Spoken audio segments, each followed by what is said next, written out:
نو ستاسو د فنونو خو نه یوه کیسټ شته، نه د فنونو یوه شرحه شته، نه د صرفو، نه د نحوې، نه د منطقو، نه د بلاغت، د یو نابغه پکې کتاب نشته دی. عام تقریرونه دي. نو تقریرونه خو چې یو معلم هم کینې، یو ماسټر هم کینې، یو تبلیغي هم کینې، 14 ورځې درته بیان کوي. نو بیانونه دي. ګورئ چې چېرته کتابونه وګورئ، الحمدلله دیوبند د اصلافو صحایي ستو باندې وګورئ، دا دویش جلده د یوسف بنوري صاحب معارف السنن او اعلاء السنن او فیض الباري او کوكب الدوري او بذل المجهود او دارنګې په ټولو علومو باندې زمونږ د دیوبند د اصلافو کتابونه دي. عقیده اسلامي د رڼا د دیوبند د مسلک حنفي. بسم الله الرحمن الرحیم. عزتمندو، ما مخکې څه کلیپونه کړي وو، د ایازالي شاه په نوم باندې چې کوم سړی دی هغې پسې مې کړي وو چې هغه ډېر بې کنټروله ګړېږي او چیلنجونه ورکوي او ځان له ډېر لوی ګوري او ډېرو غټو اکابرو اسلافو پسې بې ادبه ژبه خوځوي. نو سیفین ملګري خو ډېر نیکان او ښه خلک پکې دي، زموږ دوستان دي، زما ډېر قدیم تعلق د دوی سره دی. حتی چې شیخ غلام حضرت صاحب چې و رحمه الله، دا زما همدرس و. هاشمیه کې باړه کې ما سره یو ځای او په شعبه کې قاسم العلوم کې د سعد الحق بابا او مصباح الله هزاروي صاحب زموږ د دواړو استادانو. شیخ غلام حضرت هم شاګرد و، زه هم شاګرد وم. او بیا شیخ ادریس صاحب نه موږ یو ځای، خو د هغه لویه دوره وه، زما وړه دوره وه په همغه یو کال. او کورنۍ د خوا نه محمد الله پاچا صاحب یو درون سړی دی او پچیر حاجي صاحب زامن او نوسي، دا خو اوچت پیرخانه اوچت خلک دي، پچیر حاجي صاحب کورنۍ.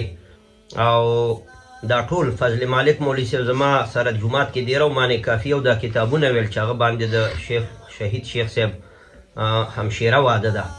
نو ما له معلومات دی، خو موږ صرف د سیفیانو حضراتو ته دومره ویو چې غلو مه کوئ د یو چا په وصف کې. او غلو موږ د علم بلاغت کتابونو کې ویو چې مبالغه په 3 قسمه ده، یو اغراق دی، یو تبلیغ دی، یو غلو ده. غلو دې ته وایي چې هغه شی ناممکن او مستحیل وي، هم عقلا او هم عادتا، نه عقل مني او نه رواج او عادت او عرف مني، دې ته غلو وایي. الله وایي یا اهل الکتاب لا تغلو فی دینکم، ای اهل کتاب دین کې غلو مه کوئ. یعنی یو سړي چې څومره درجه ده همغومره یې نازل کوي. دا خو موږ ته نبی علیه السلام ویلي انزلوا الناس منازلهم، هر چا ته خپله مرتبه ورکوي. نو د دې قرن او د دې عصر یو عالم به ټیک د عالم دی، مدرس دی، نو هغه مقام ته خو نه دی رسېدلی دا تاسو چې څومره وایې. ما له خو معلوم دی چې زما همدرس یې 5-6 کاله ما سره یو مدرسه کې پاتې شوی، علمیت او انداز ټولې ما ته معلوم دی.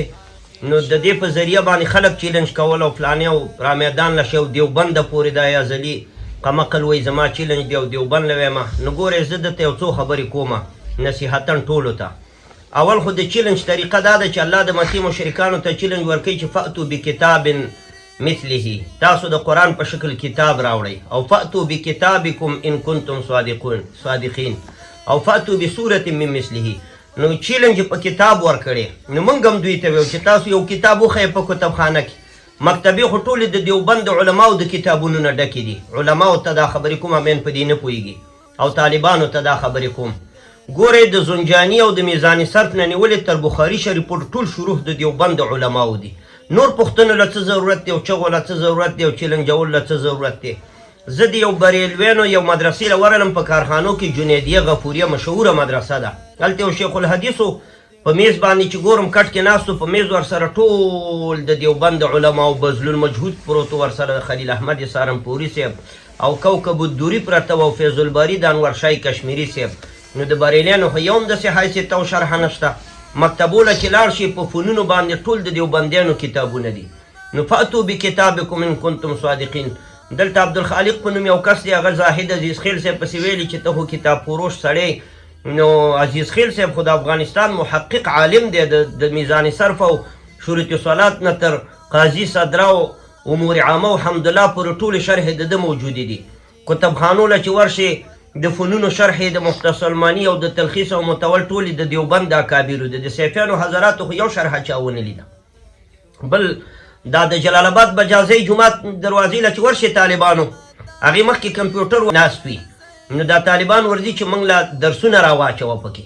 نو یا به د صنوبر بابا، یا به د سید قریش بابا، یا به د قاضي محمد امین صاحب، یا به د مصباح الله هزاروي صاحب، یا به د زاهد عزیز خیل صاحب. دا خو ټول دیوبندیان دي. نو ستاسو درسونه کومه دي؟ د ازلي شاه درس کومه دی یا د بل کوم یو دی؟ تاسو چې وایي چې دا د زماني انورشاه کشمیري صاحب دی، یو درس یې نشته. تقریرونه دي تبلیغیانو غوندې ټول. خالد بن ولید صاحب دې غزا له لاړو، بیا دومره عسکرو، بیا دومره لاړه. دا خو چې یو تبلیغي لم سیرت المصطفی کتاب ورکړي د ادریس کاندهلوي صاحب د پښتو، نو طارق جمیل صاحب هم په ګنټو تقریر کې. دا خو علم نه دی. طالبان په دې باندې پوهېږي. نو ستاسو د فنونو خو نه یوه کیسټ شته، نه د فنونو یوه شرحه شته، نه د صرفو، نه د نحوې، نه د منطقو، نه د بلاغت، د یو نابغه پکې کتاب نشته دی. عام تقریرونه دي. نو تقریرونه خو چې یو معلم هم کینې، یو ماسټر هم کینې، یو تبلیغي هم کینې، 14 ورځې درته بیان کوي. نو بیانونه دي. ګورئ چې